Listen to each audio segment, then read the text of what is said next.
Ces derniers comme moi, le Mali semble pris dans une valse chaotique, sur la scène politique et diplomatique, avec en point d'orgue une requête inattendue du colonel Assimi Goïta, chef de la junte, adressée à l'Algérie.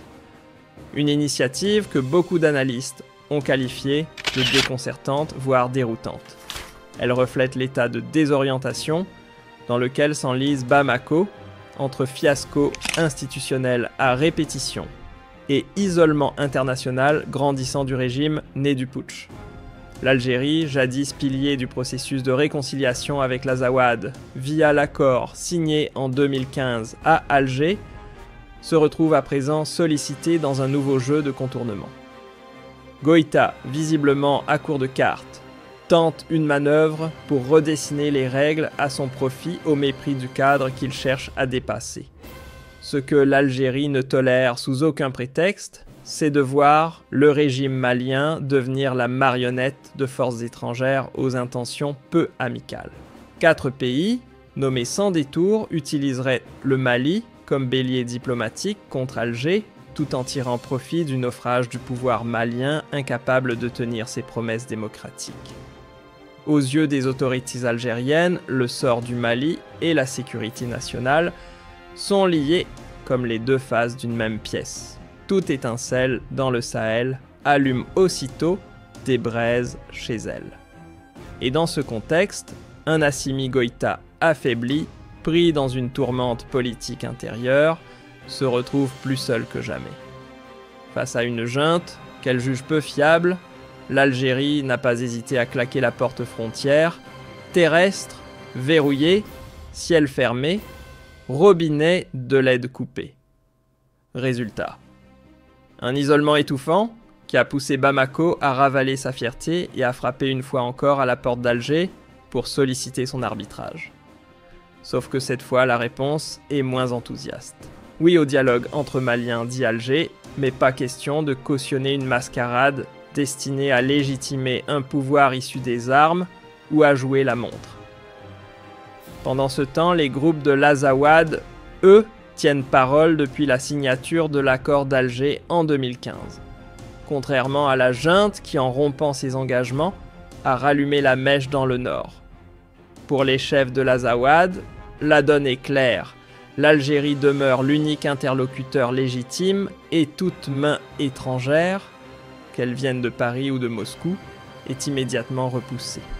Derrière les sourires diplomatiques, ces grandes puissances ne cherchent qu'une chose, poser la main sur les trésors cachés du sous-sol malien, or, uranium, lithium.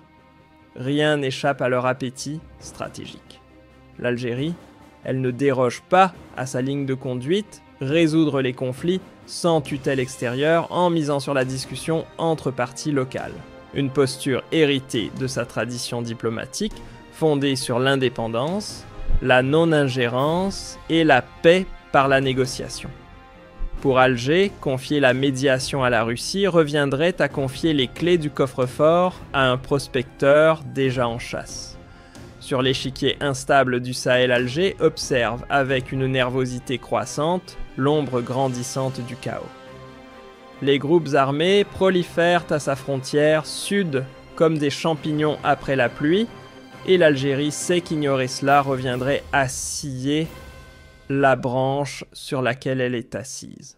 Heureusement, l'armée nationale populaire ne joue pas les figurants, sa présence au sud du pays est perçue par les rapports occidentaux comme un mur dissuasif bloquant le flot de migrants irréguliers qui visent la Libye puis l'Europe.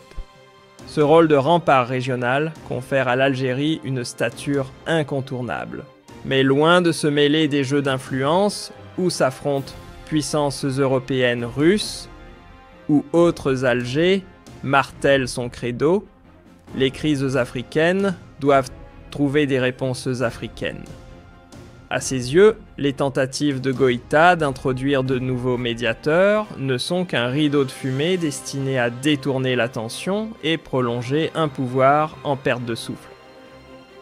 À l'intérieur de ses frontières, le Mali vacille sous le poids d'une double crise, à la fois économique et institutionnelle.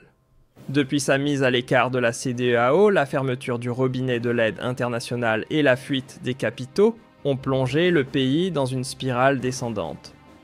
Acculé, Bamako n'a plus d'autre choix que de s'en remettre à des alliances bancales, notamment avec Moscou, creusant encore davantage sa dépendance.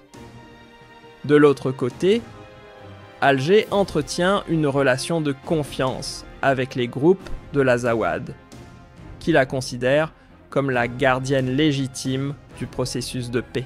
Cette fidélité renouvelée consolide sa position de médiateur clé. Exclure l'Algérie du dossier malien. Une illusion vouée à l'échec, aucune autre nation n'a su bâtir une crédibilité aussi solide auprès des protagonistes locaux. Pour Alger, la stratégie de Goïta ne fait guère de doute, il joue la montre, espérant raffermir son autorité au sein d'une junte minée par les querelles internes et la lassitude croissante du peuple. L'Algérie, rompue aux subtilités des médiations africaines, ne se laisse pas distraire. Elle campe sur sa ligne de conduite, seul un règlement malien par les Maliens eux-mêmes pourra dénouer l'impasse. Et pendant qu'elle garde un œil attentif sur les remous politiques à Bamako-Alger, scrute aussi l'horizon occidental du Maghreb, là où le Maroc, engagé dans une surenchère navale avec l'Espagne, cherche à se doter de sous-marins allemands ou russes.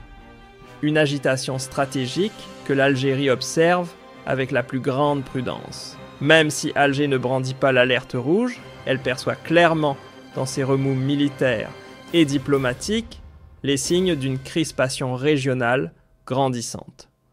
Pour elle, la sécurité nationale ne s'arrête pas aux lignes tracées sur une carte, elle est intimement liée à la santé politique de ses voisins. Et le cas malien, loin d'être une affaire étrangère parmi d'autres, relève d'un enjeu intérieur stratégique. Tant que Bamako choisira de tenir l'Algérie à l'écart et de multiplier les sollicitations extérieures, le conflit restera dans l'impasse.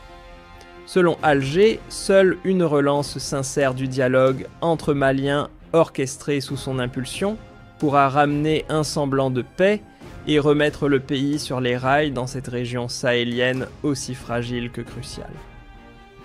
Pour clore le tableau, le cas malien offre un miroir brut des secousses profondes, qui agitent la bande sahélienne, mettant à rude épreuve l'équilibre déjà précaire du continent africain. Enlisé depuis des années dans un engrenage infernal, mêlant instabilité politique, insécurité croissante, effondrement économique et crise identitaire, la nation malienne cherche désespérément une lumière au bout d'un tunnel obscur façonné par une série de coups d'État et la lente désagrégation de ses institutions.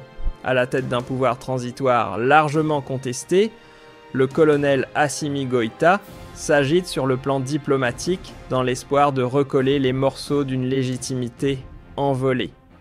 Entre gestes flous et stratégies opaques, il multiplie les tentatives comme sa récente main tendue vers Alger.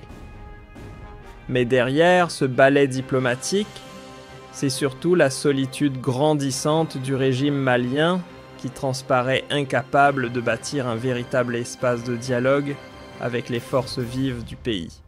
Ce n'est pas une solution qu'il brandit, mais le reflet d'un pouvoir en quête de souffle. De son côté, l'Algérie ne dévie pas de sa ligne de conduite, une diplomatie rigoureusement ancrée dans le respect de la souveraineté des États et la priorité donnée au dialogue entre parties nationales. Forte de son savoir-faire en matière de médiation et d'apaisement des tensions. Alger s'interdit toute complicité avec des jeux de coulisses ou des ingérences maquillées. Elle ne cherche ni à dominer, ni à dicter sa loi, mais simplement à maintenir l'équilibre régional. Un impératif vital pour garantir sa propre sécurité intérieure.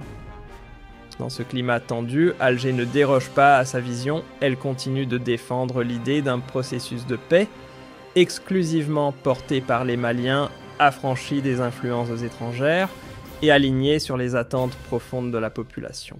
Car pour l'Algérie, le Mali dépasse largement ses seules frontières, c'est une pièce maîtresse dans le vaste puzzle saharien, une région à la fois immensément riche en ressources naturelles et cruellement instable, constamment convoitée par des intérêts divergents. Qu'elles viennent d'Europe ou de Moscou, les grandes puissances flairent dans les failles institutionnelles maliennes une occasion en or d'étendre leur empreinte, bien souvent aux dépens des populations locales reléguées au rang de spectatrices.